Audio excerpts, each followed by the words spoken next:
Hello, everyone. This will be a large, comprehensive, and quite complex lesson where we will implement authorization as such. If you noticed, our forms currently work as follows. Sign up creates a user. Sign in determines if the user knows their username and password or not. But in fact, authorization itself does not occur. What will we achieve in this lesson? We will make it so that after registration or login, our user is marked as logged in.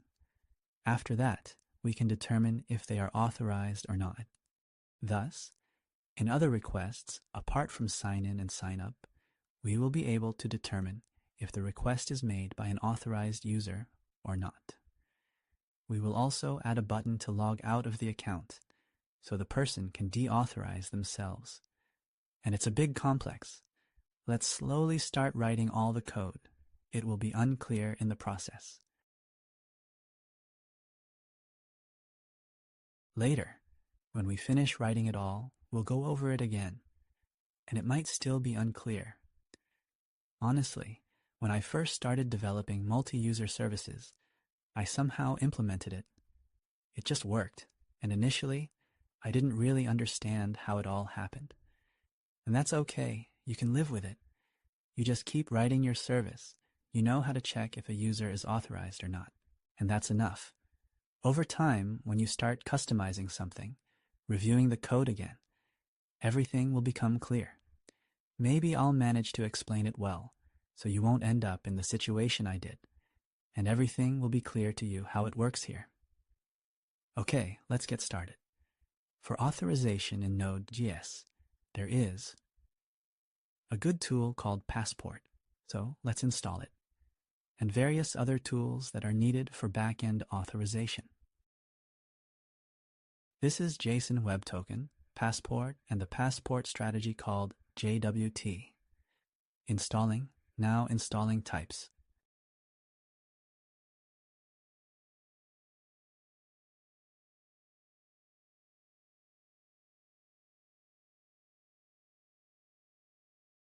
And we begin our adventure. So, we are interested in the endpoints sign up and sign in. After successfully passing these endpoints, the user should be authorized. For authorization, we need to do this. Well, let's say sign up, right? We create a user and assign it to the variable user. Good. Now we know this user. He has a certain ID. This is what's important to us now. And we need to generate a token for this user. Const token equals. And now we will write a function signJuser.id. So let's write its implementation and break it down a bit.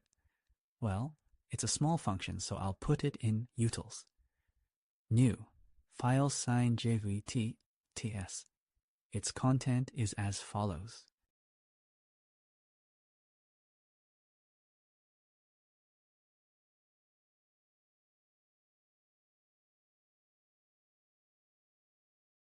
So, when we create this token, we will return it. We'll return it. Good. How does it work? That is, with JVT, we can encrypt some information, which we can then decrypt ourselves, and no one else will be able to do it.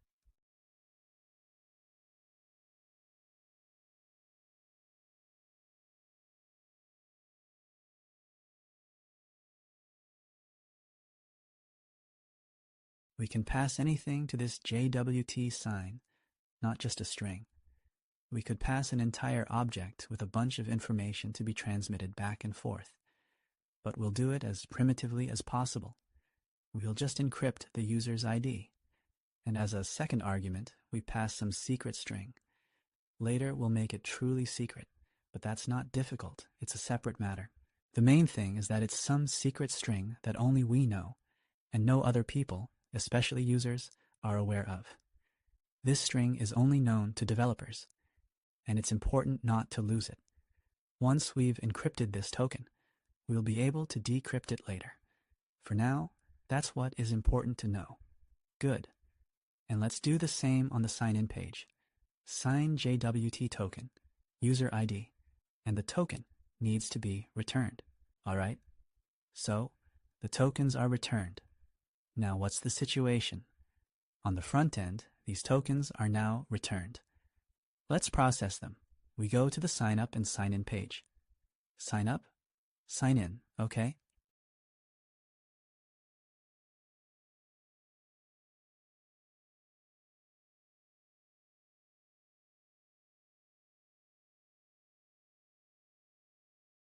Here we are on the sign in page. Here we receive the response. And in this response lies the token. Let's see. The token is a string. So if a user successfully logs in, it will return. If an error occurs here and the person entered their username or password incorrectly, it will result in an error. Therefore, we always have the token if we reach this point. Okay? We received the token. Now we need to somehow save this token in the client's browser. To save this token, I suggest using cookies. To set cookies and ensure they're correctly installed, it's better to use a third-party solution. Well, I suggest using JS Cookie. We install the corresponding plugin in the library and also set the types for it. Okay? Now let's save our token in cookies.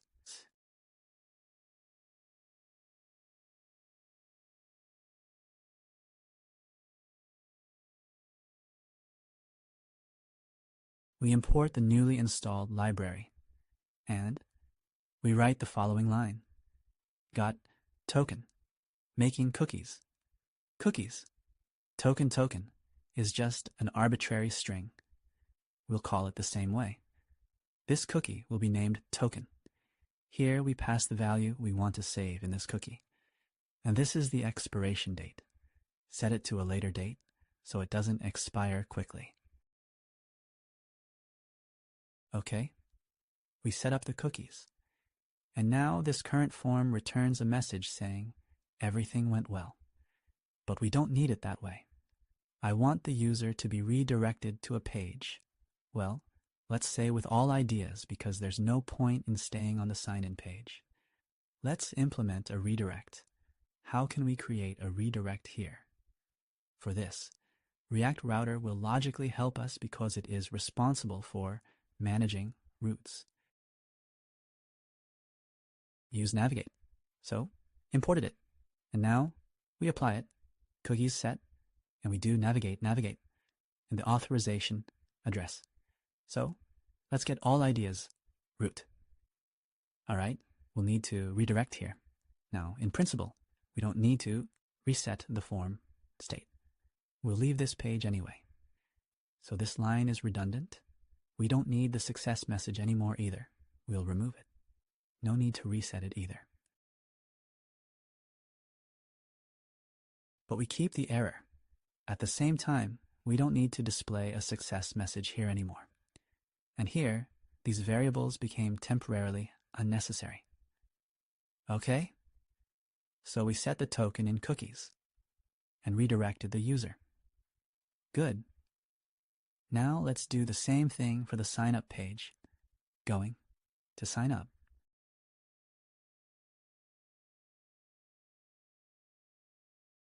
Getting the token. This is a line. Then we do the following. Don't forget to import cookies.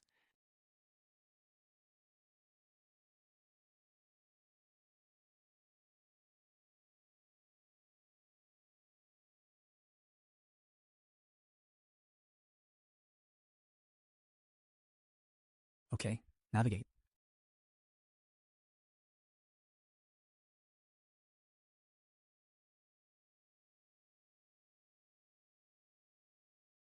Navigate is done. The rest below is no longer needed. Everything ends with navigate. Good. Importing road. Success message is no longer needed. Good. That's done. Now further. Well, good. We've set up cookies.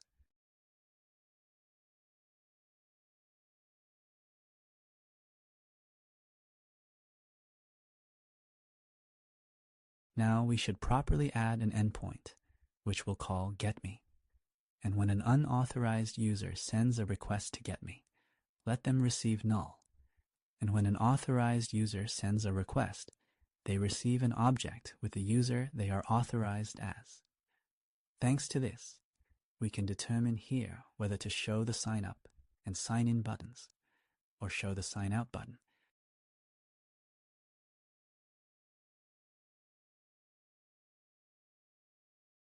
All right, let's get started. Here we go. We need an endpoint getMe on the back end. So, on the back end, the endpoint getMe. New folder, getMe. There will be no input parameters.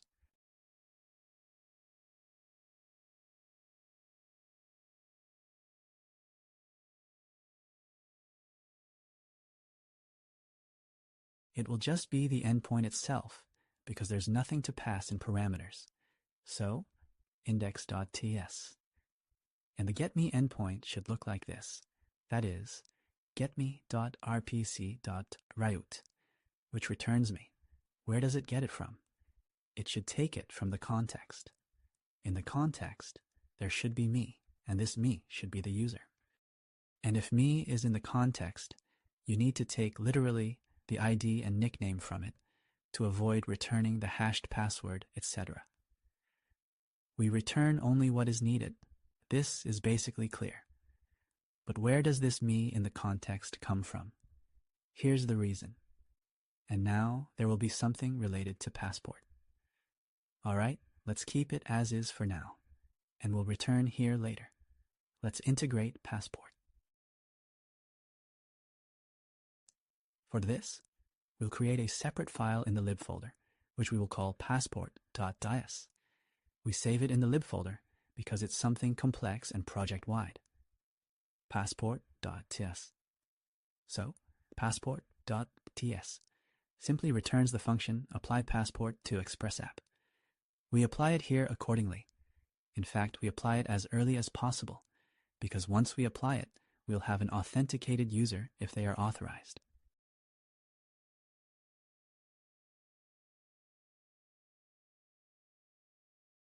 And accordingly, there will be an opportunity to get it in all endpoints of tRPC.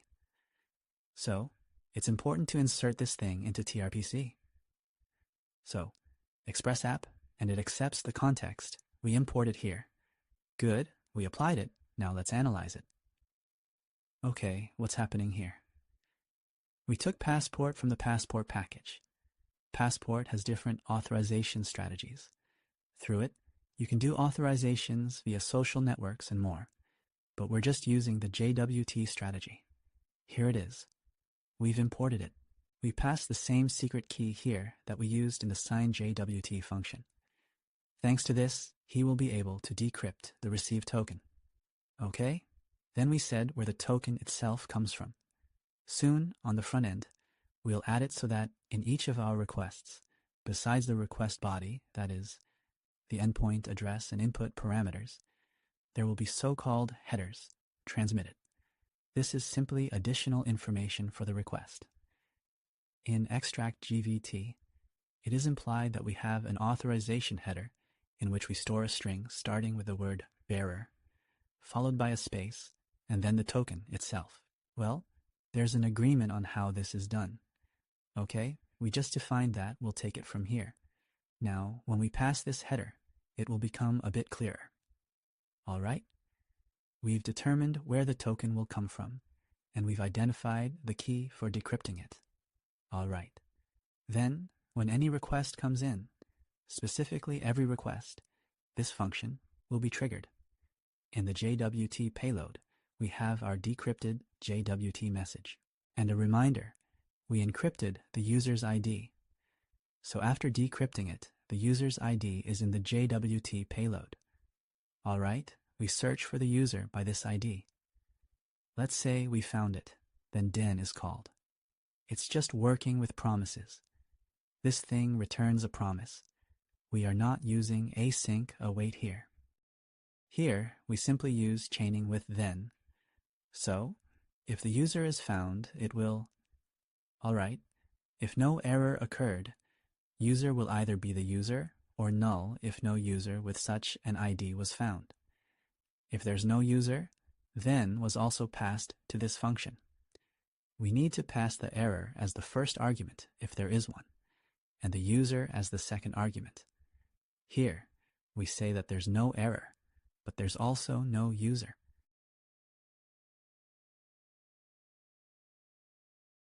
That's it. We exit here. If we have a user, we say there's no error and there is a user. If somehow an error managed to occur here specifically, then we'll return this error and say that there's no user.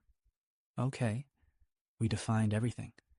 It's just a password middleware responsible for finding the user and determining if they exist. What happens next? We just created a passport and stated that the user is present. Now this passport needs to be applied to Express itself. We tell the Express app that a middleware appears. Here it is. This middleware accepts request, response, and next. It's a function that says, let's move on to the next middleware. Just so you understand how Express requests operate, Express is just a set of middleware. A request comes in, and it goes from top to bottom through all middleware until they pass it to each other using next. When we encounter a place where our response returns some reply, we don't proceed further in the middleware if we haven't called next. The point is, this is a middleware that will be positioned before our TRPC. Routes because we declared it before the TRPC routes. Therefore, it will happen earlier. What's happening here? If we don't have an authorization header, then there's nothing to check and no need to trouble the passport. That's why we immediately call next, move on, and nothing user-related will occur. But if there is an authorization header, then we take this passport we've defined and say, okay, go ahead and authorize. Here, authorize using the JWT strategy. These are the settings. It's not essential what exactly is in them. And we pass the request there, from which it can grab the header under the hood. Once all this is done, authorization occurs, after which the user will be defined. Okay? Once we've defined the user, it goes into the request and will be available in this format. Request.user. That's how it's set up. Let's now retrieve this user and pass them to TRPC so that in our getMe endpoint they are here. To do this, go to the back end into TRPC and do the following.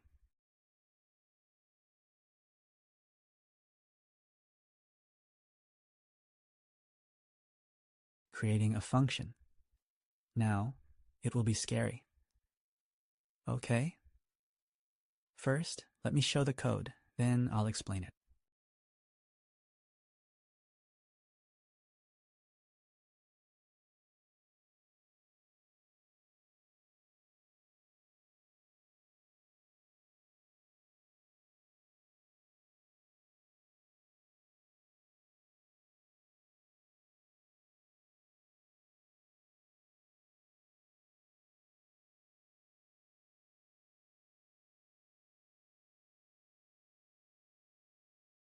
Good. And it's no longer app.context, but tier.pc.context. All right. Look here. So essentially, remember, we just had what here? We simply had a function that returned app.context as such. Right. Now we need to return not just app.context, but tier.pc.context. How do we create tier.pc.context? Through the getCreateTierPCOntext function. The function getCreateTierPContext returns the following. In essence, it's as if we did it like this. Exactly, it's the same. Let's analyze further. What's here? This function took in app.context and returned another function. This is another function, which eventually ends up here. It takes in a request, and this request is our express request.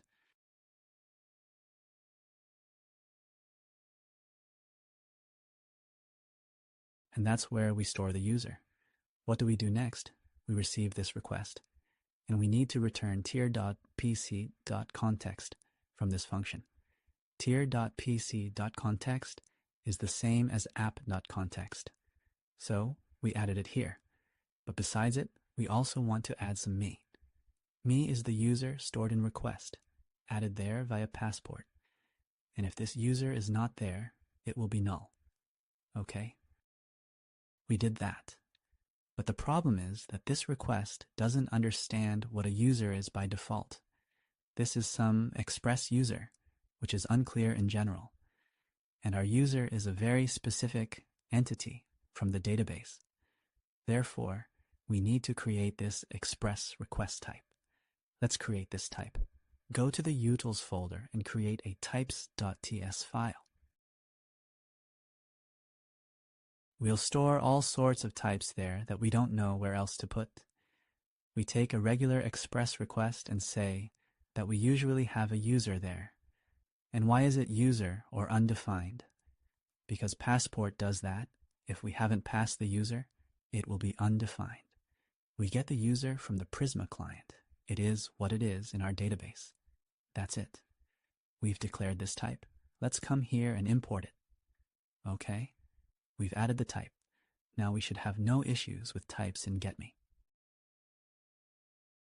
Yes, getMe now has me, and we know it's a user or null.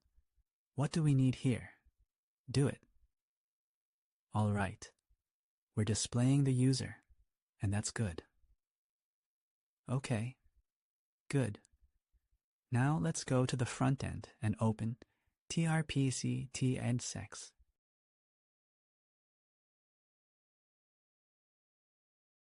Now we need to pass the headers ourselves. All right, how will we pass them? We need to add the following code here. Headers. Okay, import cookies. What is happening here? We take the token from the cookie, and in the headers, it's a function that returns the headers themselves.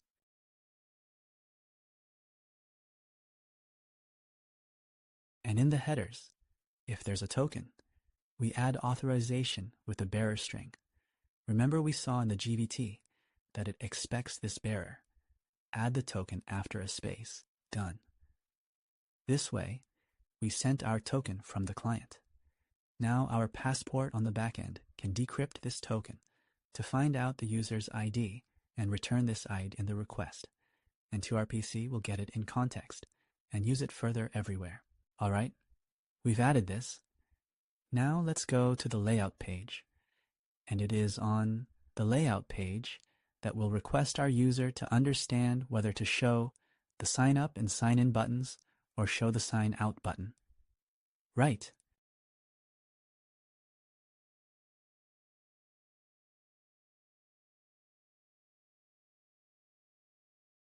Here the string is ordinary. We just forgot to add getMe to our index file. Let's do it. Generate index. All right, so we call getMe. Here are our usual parameters. But we need to do the following.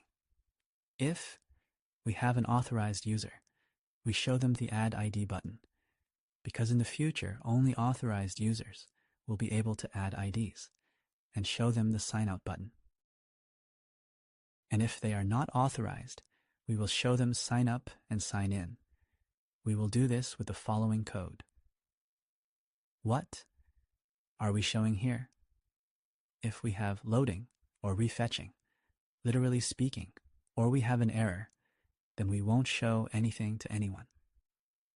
Then, if the request from getMe returns data where me equals something. Let's see. Yes, what is data? It's me, it's our user, or null. Here, we have me here. So if something is returned in me, it means the user is authorized. Okay? If the user is authorized, we show them these menu items. Accordingly, if the user is not authorized, we show them these menu items. Okay. So, we haven't done sign out yet, so I'll just comment it out for now. Great. Well, that's quite a bit already. We can check if we haven't broken the backend and see what we already have in the browser. Let's take a look. So, here's sign in. We see. Unexpected token you. Yes, you might encounter this issue. especially if you're working on many different projects simultaneously. You might have some invalid token from another project, and then you can go to Application, in Cookies, find your token, and delete it. Okay? That token was just left over from some of my other work projects. But it's encrypted with another key, and we couldn't encrypt it, so we got an error. Got it. But we'll talk about this more later and figure it out. For now, I just showed how to delete a token. All right, we're refreshing the page and looking at network. We fixed the getMe request because we accessed the layout and the getMe request was sent. In getMe, a result returned where me is null. From this, we understood that we are not authorized, and we can show the user these pages. Let's say we log in as user QEQ1234. Look, authorization has occurred. A sign-in request was sent, which returned a token. Here is our token. This is how it looks. Our ID is encrypted in it. When sign-in returned the token, we saved it in queue. And then we were redirected to get ideas. But we still see the sign up and sign in buttons because, as you see, we didn't have a second request to getMe. And accordingly, we didn't receive information that the user is now authenticated. If we refresh the page now, the layout will reappear, and accordingly, getMe will be triggered again. Ideally, it should show the user, and the buttons should change to those that an authenticated user should see. Let's check. Refreshing the page. Good. There was a request to getMe. Okay, request to getMe. The request to getMe went through batch. Here it is. And here we received an object with the user in me, their ID and username. And that's why we see that the user is authenticated. It is important to note here that it wasn't very convenient for us, and ideally, we need to automatically refetch this getMe upon authorization.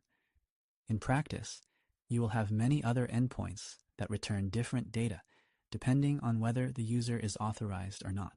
And that's why you need to do something much higher level than just refetching getMe. Usually, upon authorization, we perform the so-called invalidation of all previous requests. Let's do this. So, we go to the sign-in and sign-up pages, specifically the front-end pages, sign-in, sign-up. So, one moment. How to perform validation.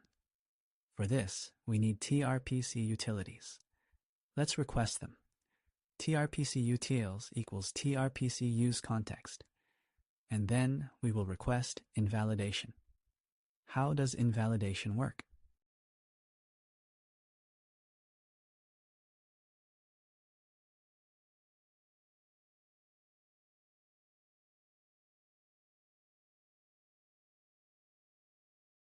It simply marks all the requests it just made as invalid and remembers which data it returned. And based on that, it refetches them. Okay, and now the same logic needs to be added to the sign-in page. Sign in, use TRPC context, and here call invalidate. Invalidate.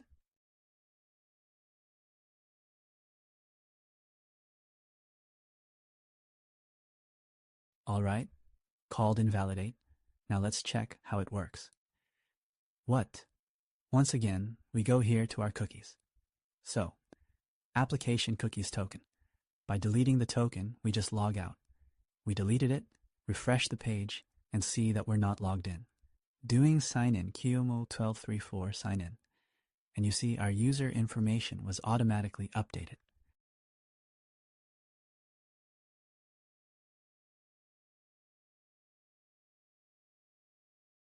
If we look at the network, that is, as it was, we entered sign in, and then getIdesta was requested because we navigated to them, and getMe was requested because we invalidated it. He had to request it again. Great. Now, logically, let's add a logout page so we don't have to delete the token manually. So, creating sign out page. sign out page sign, minindex.tsx, content. It will have this. How does our sign out page work? It simply returns the text loading and will never return anything else. Here we use the React hook useEffect and pass it an empty array as a dependency, meaning no dependencies. This means that this useEffect will be called when rendering this sign out, and then it won't be called again. So at the moment of rendering, we will call the next function. In this function, we will remove the token from cookies and also invalidate our endpoints, causing them to refetch.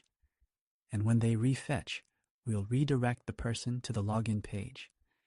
And here you can pass replace to navigate as the second parameter. And then this page will be added to the history, not as the next one, but will replace the current one. Here, it may not be necessary. Okay, we'll deal with these replacements later. So, we've added this logout page. The question is, why not just call this signout function on button click?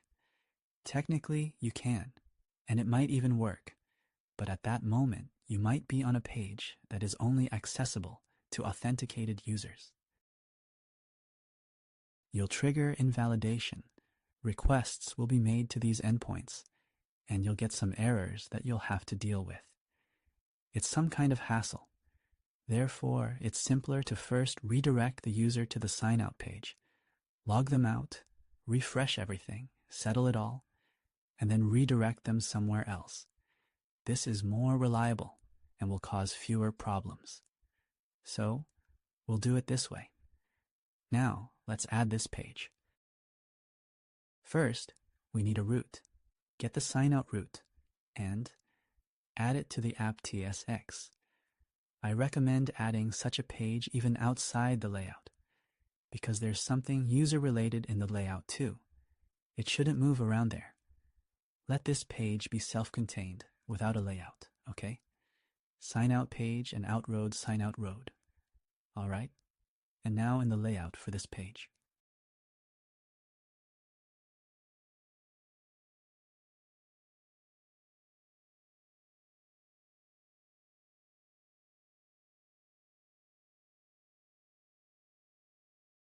We just uncomment it. Get sign out road, sign out road. All right, okay, let's go see how it works. We have a logout. In this logout, in parentheses, we specify the username we received. Okay, we're talking about logout. Let's slow down the connection. Logout. Very fast. Okay.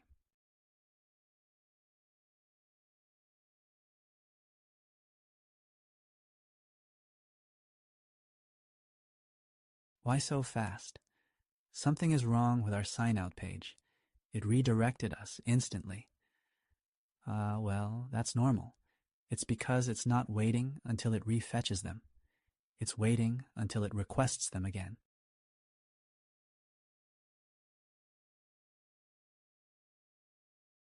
So let's check again how this works. That is, it invalidates them, our values are already out of the store, and now the layout should load. Okay, let's take another look. So here's sign in. Yeah, right. Everything is slow. And logout. So if I click logout now, the logout will quickly redirect us to the logout page from where it will send us to the sign in. But ideally, here in the layout, these fields should not be displayed and should wait for our user to load. Let's check that it works like this. Logout. Yeah, so it was loading just now. And then, when it determined if it was authorized or not, it displayed them. Yes, good. We're satisfied with this. Good. So there's authorization and registration. Registration is there. Let's check the registration endpoint. We haven't checked it yet. Let's say our username is EEE. Password 1, 2, 3, 4. 1, 2, 3, 4. Sign up. Okay, loading. We are redirected. Data loaded. You can log out. Logging out. Data loaded. And we are here. All right, let's turn off internet throttling. Well, actually, it seems we've set up authentication somehow. I suggest we mentally review how it works once more. That is, upon login or registration, a user is created or found.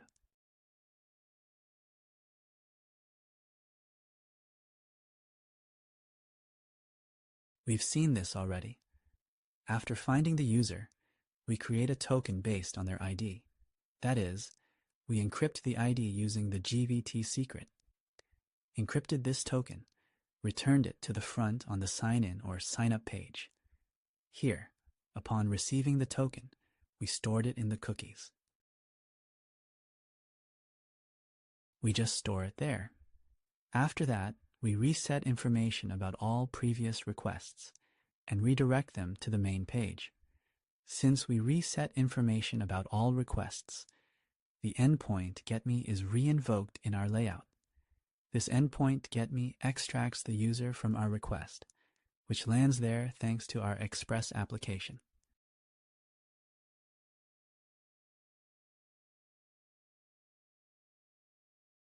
Having seen the authorization token, which we passed from the front in the headers as authorization in the bearer token string, we received it. If we detected it, we decrypted it using a password, got the user ID in the JWT payload, found this user, and returned them in the request. Now it is available in request user. In TRPC from this request, we extracted this user and placed them in the TRPC context. Thanks to this, in the getMe endpoint, me is in the context, and if it is not null, we return the user's fields, ID, and nickname to the front end. If it is null, we return null accordingly. So here, me is either user or null. That's all. Returned it to the front, received it. And now in data.me, we have either null or the user. If there is some loading happening now, or an error occurred, we will return empty fields here. If it's neither an error nor loading, the response is received. If the user is in the response, we show them the idea addition and logout options. If there's no user here, we show them buttons for logging in and out. Great. And when we press the logout button, we land on the sign out page, which removes our token from cookies. This is what we did manually in the browser. It invalidates all existing requests and navigates us to the main, the authorization page. That's the whole authorization scheme. It's set up really complexly, intricately. Everything depends on each other. But, again, it's one of those things you do once and then just use. In practice, later on, all you need to know about this authorization is to take some endpoint, for example, create idea. And here you would add an error like this, for instance, if not ktx.me. Well, no. User is not authorized. That's all. This is all your work with authorization.